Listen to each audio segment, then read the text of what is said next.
Bapak, Ibu, dan saudara-saudariku yang terkasih,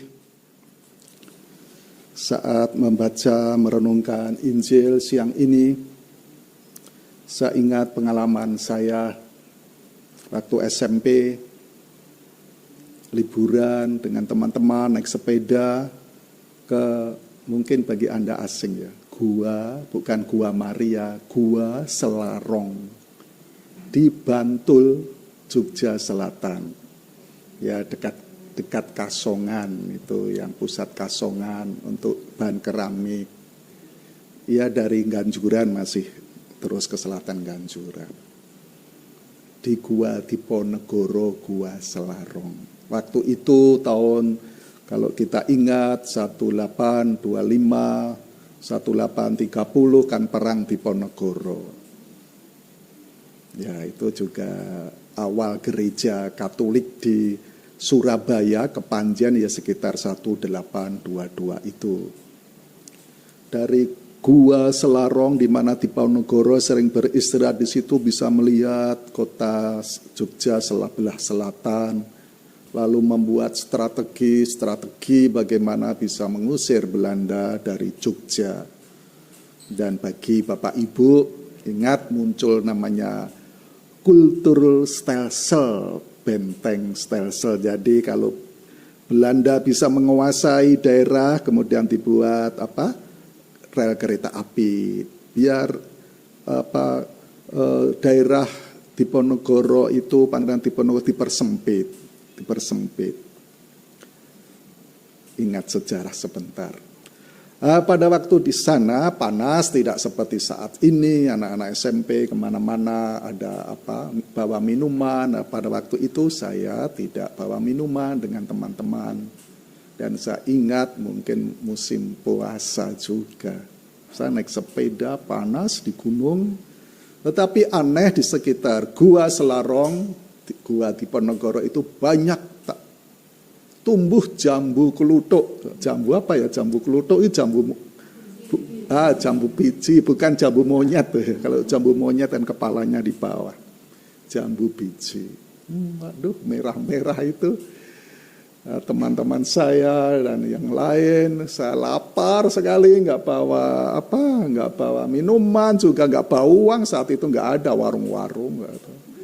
Dan jalan setelah di sekitar gua itu banyak baju jambu biji yang kuning-kuning, wah enak sekali. Teman-teman saya puasa, saya waduh, aku ngelih banget ya, kok mati. Akhirnya saya petik dan saya makan. Wah, dimarahi teman-teman, ini puasa. Wah, saya mau nggak apa-apa lah, saya lapar sekali, nanti nggak bisa ngejot sepeda pulang. Wah, dimarahi. Nah, saya baca Injil hari ini, saya membayangkan Tuhan Yesus dan para muridnya juga mengajar, lalu membuat mukjizat dari satu daerah ke daerah lain, melewati padang gandum yang mungkin tumbuh sendiri seperti di Diponegoro, Pangrangan Diponegoro Selarong itu tumbuh sendiri. Tidak seperti sekarang ya, nggak berani metik karena milik banyak orang. Tahu dulu masih tumbuh sendiri. Ya, gandum ya tumbuh sendiri mungkin dari burung di bawah, di situ. Normal ya, para murid mungkin ya lapar, nggak bawa apa-apa. Tapi Bapak Ibu di kota ya nggak bisa membayangkan. Dulu saya juga ingat juga kalau pulang sekolah melewati padi itu, kalau lapar manis ya. Para murid sering begitu. Dimakan karena lapar gitu. Orang-orang lain kan, loh ini hari Sabat puasa, nggak boleh itu makan gandum apa jerah putih dimakan gitu. Itu sampai para murid, orang-orang Yahudi begitu taat sekali dengan tradisi-tradisi. Hari Sabat nggak boleh makan, nggak boleh berjalan lebih dari berapa kilo, harus sangat kuat tertanam. Tetapi para murid Yesus dengan Tuhan berjalan ya karena lapar itu, dan dia terpaksa memetik gandum dan makan gitu. Mungkin Bapak Ibu di sini sehabis misa ini kalau di depannya ada pohon kersen merah-merah itu, terutama ibu-ibu yang metik itu dimplok gitu, apalagi nggak pakai tangan dipakai mulutnya. Kita sering lihat ibu-ibu ya atau kan ya lapar ini, tetapi biasanya terus woi kok itu geragas to, kok geragas aku nek ra geragas pingsan nih, ora apa-apa pingsan ana romo langsung minyak suci ya, biasanya begitu. Itu kalau orang saleh nggak apa-apa pingsan ada romo, tetapi Tuhan malah membela para murid ya. Jadi kita bersama Tuhan supaya tetap senang, bahagia, jangan kelaparan. Saudara-saudariku, Tuhan itu mau menekankan bahwa kemanusiaan kita itu sangat penting. Kemanusiaan kita. Kita mengikuti Tuhan juga jangan sampai lapar itu. Jangan sampai kita di sepanjang jalan mati di jalan karena kelaparan, gak sampai ke tujuan. Itu yang dipegang Tuhan. Jadi mengikuti Tuhan itu kemanusiaan kita juga harus semakin meningkat. Kita semakin manusiawi. Mengikuti Tuhan jangan sampai kita lapar lalu sampai mati di jalan. Untuk itu yang penting, maka tradisi, aturan kadangkala ya kita langgar di situ demi kemanusiaan kita. Seandainya saya ke Puspita ini dan sungguh lapar, kalau tidak lapar saya sungguh mati, dan di tetangga ada pisang atau atau pepaya atau yang mateng, dan saya nggak izin yang punya, saya ambil saja. Itu tanda petik diperbolehkan daripada saya mati tapi mendelik lihat pepaya gitu, padahal tinggal ngemplok dah. Itu kadangkala. Tuhan ingin demikian. Jadi mengikuti Tuhan itu supaya kita semakin manusiawi, dan semakin manusiawi itu jangan sampai kita kelaparan. Maka untuk itu menjadi murid Tuhan ya perlu sejahtera gitu.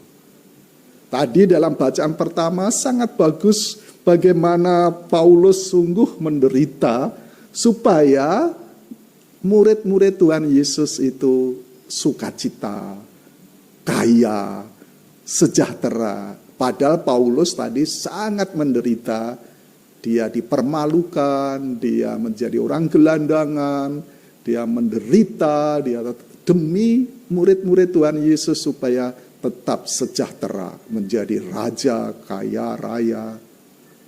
Tetapi tadi diingatkan jangan sombong.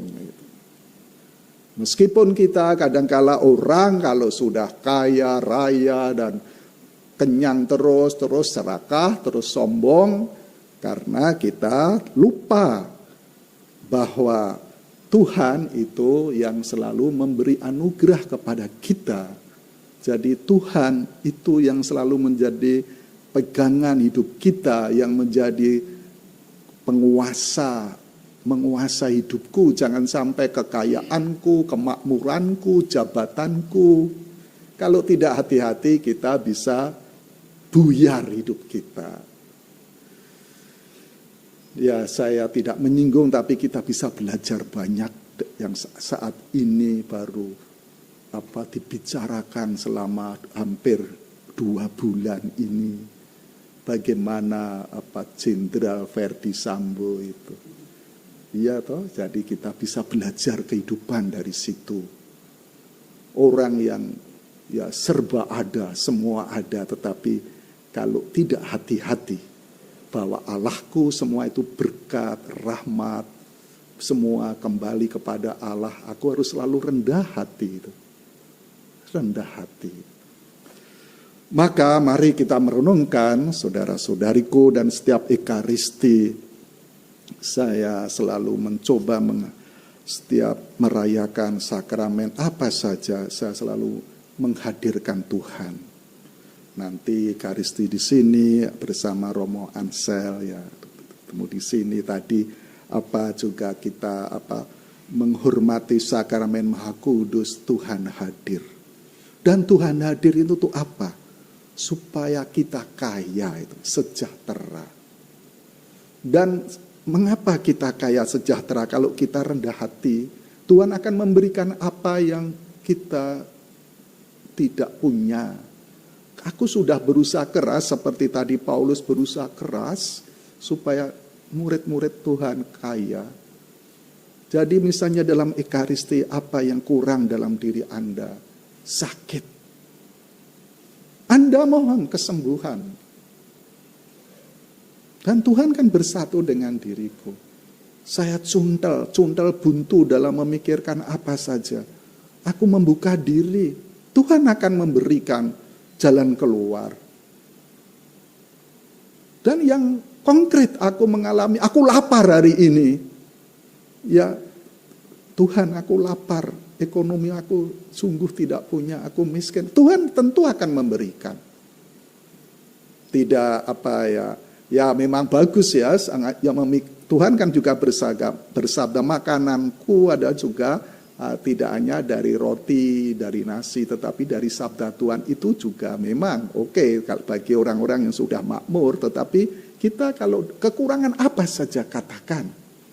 Dalam Ekaristi ini kita amat dekat kepada Tuhan dan usaha-usaha kita nanti akan berjumpa. Kadang-kala kan kita kurang menyadari itu dan itu yang selalu saya sadari. Saya setiap merayakan perayaan Ekaristi, perayaan perkawinan, perayaan minyak suci dan sakramen-sakramen, Tuhan hadir di situ. Dan itu yang membuat saya kemudian merasa Tuhan hadir dan Tuhan akan memberikan apa yang kita butuhkan dalam kehidupan sehari-hari ini. Jangan sampai kita mati sebagai murid Tuhan di tengah jalan. Tetapi kita tetap bersama Tuhan melanjutkan perjalanan untuk mewartakan supaya Allah meraja kerajaan Allah. Untuk itu saudara-saudariku, sadarilah kita kemana saja dalam berdoa bersama, terutama dalam perayaan-perayaan sakramen Tuhan hadir. Dan Tuhan hadir itu menebus, menyelamatkan aku. Menebus, menyelamatkan aku. Itu terus menerus. Bacaan Injil hari kemarin itu kan, anggur baru di tempat yang baru. Artinya kasih Tuhan itu selalu baru. Selalu baru, memperbaharui. Demikian juga kasih Tuhan kepada kita, kepada Anda masing-masing juga diperbarui. Untuk itu, ya masalahku kan juga baru. Hari ini kemarin ya, Tuhan juga akan memberi yang baru itu. Terus menerus. Hanya kita tadi minta seperti Paulus, jangan sombong. Kita harus selalu rendah hati. Karena kita, meskipun kita kaya, meskipun kita apa saja dunia mempunyai, tapi kita tidak pernah sempurna. Kesempurnaan abadi kalau kita nanti sudah berjumpa dengan Tuhan di surga. Di dunia ini tidak pernah sempurna. Maka kita percaya akan kehidupan abadi. Saya sebagai Romo sungguh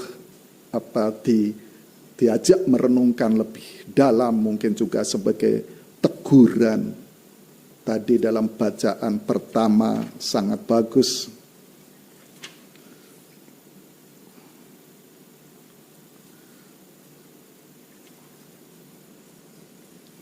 Yang Paulus sangat menderita tetapi demi umat Allah. Kalian mulia tetapi kami hina. Kami itu Paulus ya. Kami telah menjadi tontonan bagi dunia. Bagi makhluk malaikat-malaikat dan bagi manusia. Kami bodoh, tetapi kalian arif. Jadi Paulus sungguh mengkosongkan dirinya, sangat merendahkan dirinya. Kami lemah supaya kalian kuat. Kalian mulia tetapi kami hina. Sampai saat ini kami lapar, haus, telanjang, dipukuli dan hidup mengembara. Kami melakukan pekerjaan tangan yang berat. Kalau kami dimaki-maki, kami memberkati. Kalau kami dianiaya, kami sabar. Kalau kami difitnah, kami tetap menjawab dengan ramah. Kami telah menjadi seperti sampah dunia, seperti kotoran dari segala sesuatu sampai saat ini. Hal ini kutuliskan bukan untuk membuat kalian malu, melainkan untuk menegur kalian sebagai anak-anakku yang kukasihi. Ini mungkin memberi teguran sekaligus semangat bagi para imam dalam Sabtu pertama ini. Kita kadangkala para imam, ya, saya mengalami, mari kita sungguh berkorban yang tidak mudah, bukan demi aku, tetapi demi umat Allah itu. Demi umat Allah. Banyak imam yang kurang menyadari karena bukan demi umat Allah, tapi masih memikirkan kepentingan diri sendiri. Paulus sungguh mengkosongkan diri, hancur dirinya demi Anda, demi umat Allah. Dan terima kasih doa-doa Anda dalam Sabtu pertama dalam bulan ini untuk para imam, supaya para imam berani berkorban, berani mengosongkan dirinya demi kebahagiaan dan kesejahteraan umat Allah, sehingga merasa Tuhan Yesus Kristus sungguh menyelamatkan dan menebus umat Allah. Amin.